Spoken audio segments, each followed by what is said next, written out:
chơi đùi bắn mé tí đủ mà mẹ chơi điên nhà chung nhạn ngoài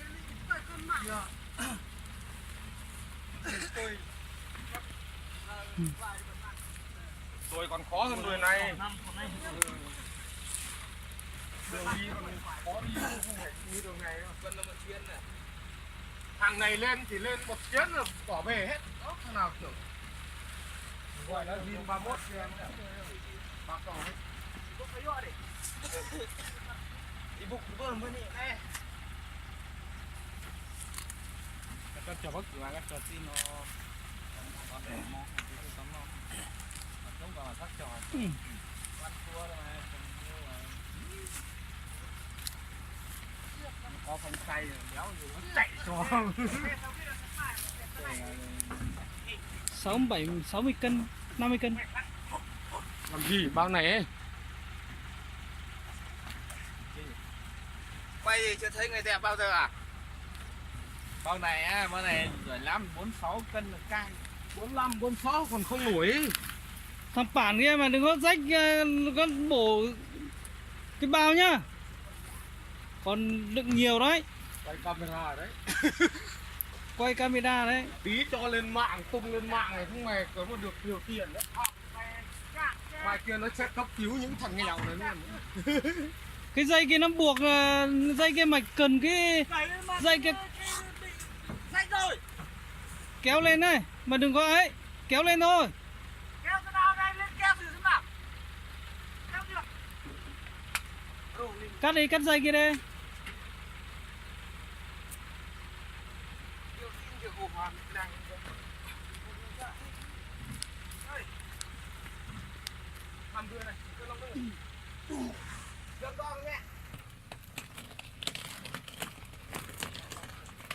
Bây giờ đại gia lái xe bảo không lùi được rồi. Ôi.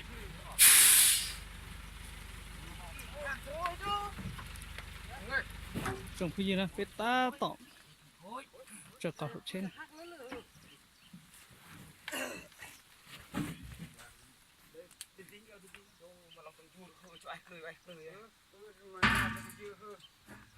Bốc theo sớm mai luôn là biết cắt kiểu nào. Kéo lên lò đây. Hôm nay cứ kéo lên lầu đó. Bốc tại đừng nị mà. Con dao hôm trước đấy, bản. Con dao hôm trước đấy. Mày lấy liềm này không? Nó sắc quá, sợ đứt bao của anh thôi. Mày kéo như thế là kéo ra hết mà, không cần phải cắt đâu. Nhà lại dây nhá. Dây này, cái bao này rất cần đấy, hết Không rồi đấy. à? Không cầm mà. Thế mà mấy ông trên kia nó bảo cần dây thôi. Đấy, Cái áo của nó rách ra bảo áo của vợ mình đấy. mày cắt như thế là chuẩn đấy.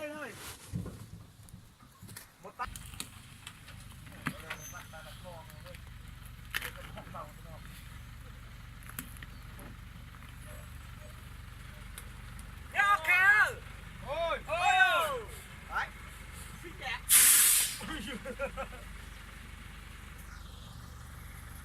Bắt mà. Có đây kia gọi. Sang con. Dốc tay kia gọi. Sang con đấy. Lên luôn. Từ từ. Ăn cái xe của thằng ấy. Xe cái thằng chuyên ấy. Lên.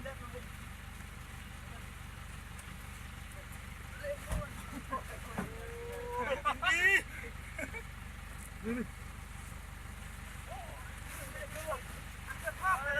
Nhanh hơn.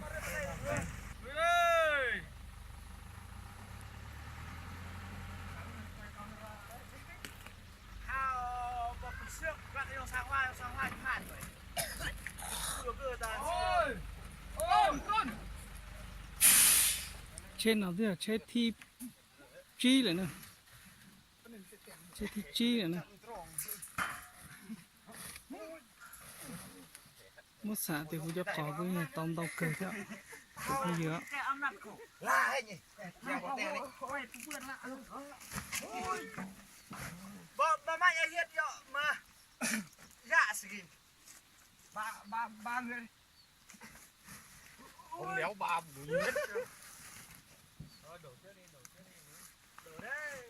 Bắt sang vào nó đi đằng nào. Khoang nó lại chậm. Hút thoa lào đi.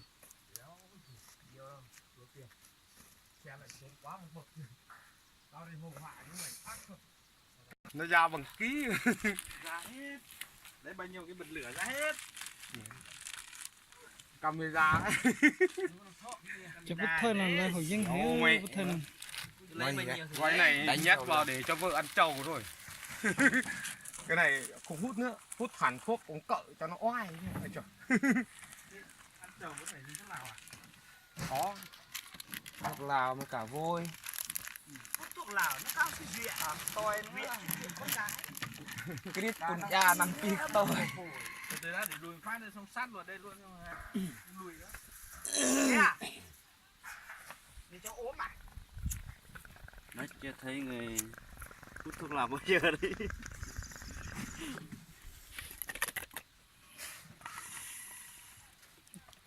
Cá cơ này hồi dân này. Cá cơ này. Dân nhậu dân chắp bơ này nè. Đây quay bên đây này. Ôi. Đi bốc vác 30 năm trời. 3 thằng này. Đừng ảo uâm như này nhá. Đúng luôn. Cái đấy thì Cho nó một nương thì chắc đi vòng hết cả nương.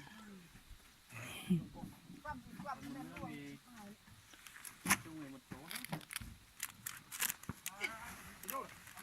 Tháng 12 bắt đầu. Trên mùa nó cũng đào cái đường dưới này lên này, cống sắn này đấy lên đồi. Cũng phải là Sao thằng chơi coi là xem là thì chắc chắn là có này. Người chân khơi răng giang quá đó. Còn sót tạc chế ở.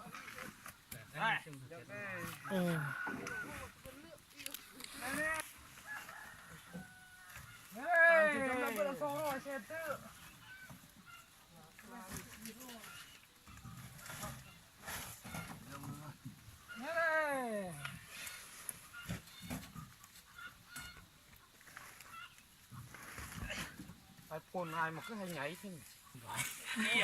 Không được cối. Kệ cho nó vác lên từ trên đầu. Anh chi à? Đôi pha đó đây. Con ru đây, đi chạy anh này.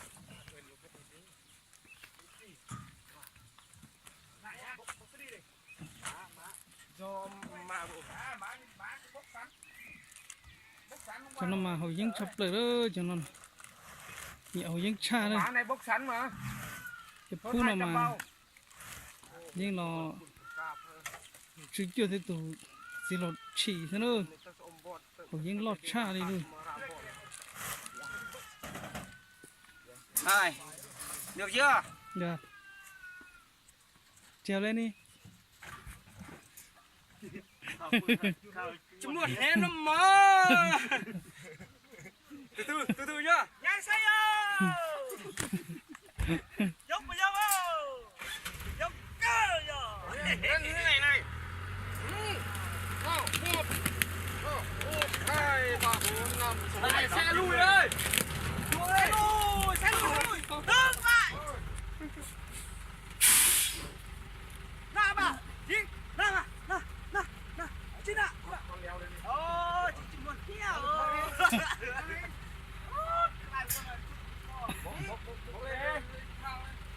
Chụp phu nào mà chân lục mông cơn cậu thế nào chẳng bây giờ này. Bố thả lục mông chụp lại. Cho nó nhìn đồng mông nho này. Ôi. Mà. ơi,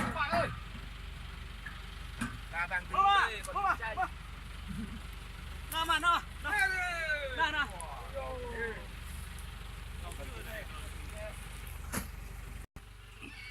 Nhà tư phụ trệ thế nữa. Đầu tư muốn lúc thông thì cho là ca ở đây. Bây giờ nó mà trời sao xin. Cho tụi nó phối cho tụi nó. Cho nó nói lòng bố cho tụi nó. Bố bị nó lời ta tận đó.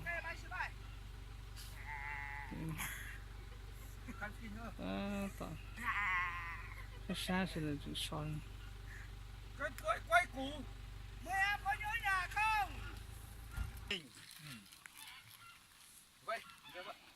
là nó hồi là hồi dân hay nó chỉ bút thân nè hồi dân lo hay nó bút thân nè thơ đâu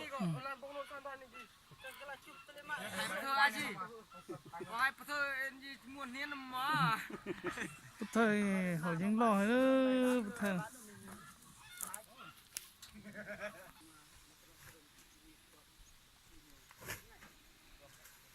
ta cho nó chế được bố nữa cái đứa trẻ cọp bố chế đấy nó chế mũ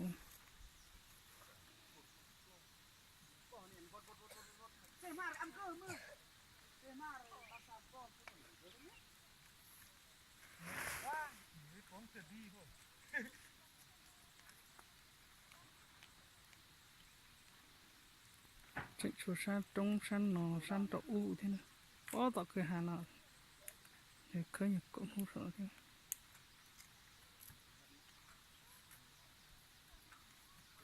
chỉ chuẩn tàu cơ để thế này khơi tàu cộ đào mũ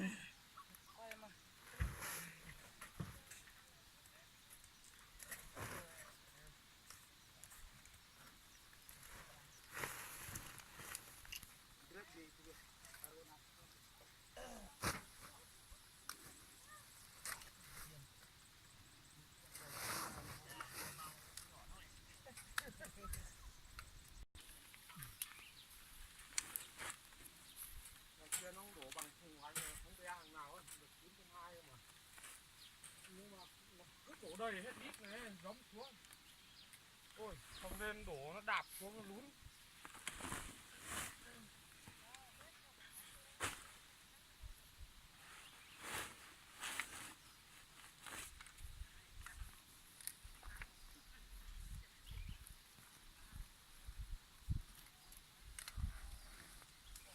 mê tỏi mình chặt lỗ hoặc nằm ba mươi em mơ ô mà mạ vững lặng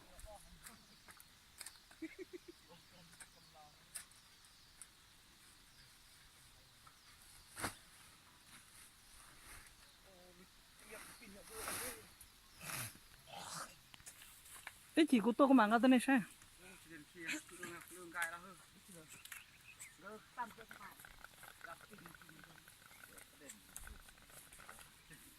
có 2 bao thôi à mình ngồi bên trên thôi không ngồi bên dưới chế bố đồ này nọ ngồi bên trên này chế bố chập lở đi nữa xử trí được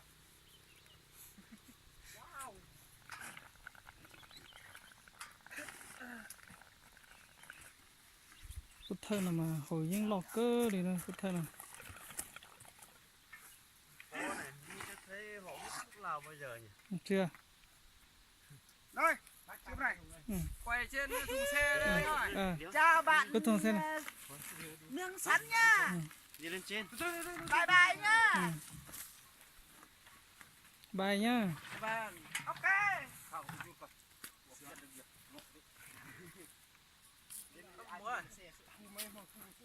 cầm lúc coi để đến xe chú đi đi lúc lần nào cũng thế mà Vào đường thuốc đây. Hello. cân còn đủ đâu vậy tấu mà cú ly là ý giải con ly mà ôi không tin nhau thì làm cái gì cái chuyện như thế ta cố tiền thâu luôn tiền đầu thì giờ mua xe nó lùi tiền của nó đấy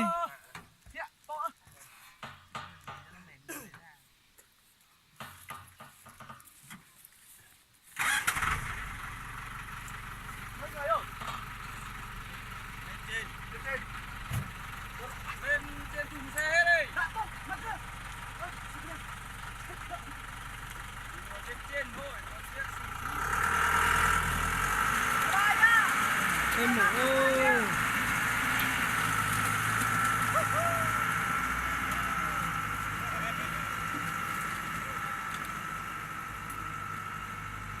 sẽ thọc cỏ lại nữa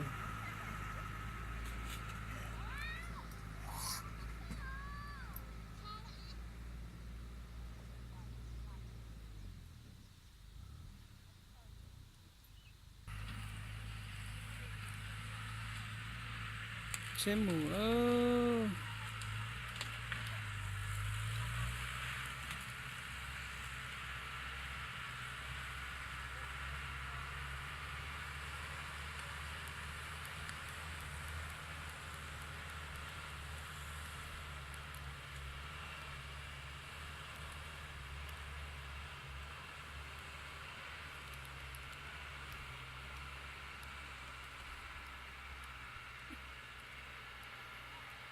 xem mù ơ bật tí nữa cũng không gì ra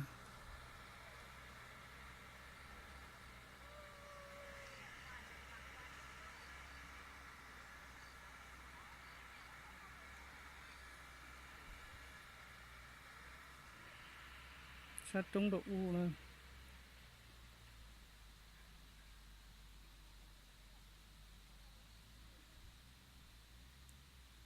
xếp lọ nữa chụp cái gì nè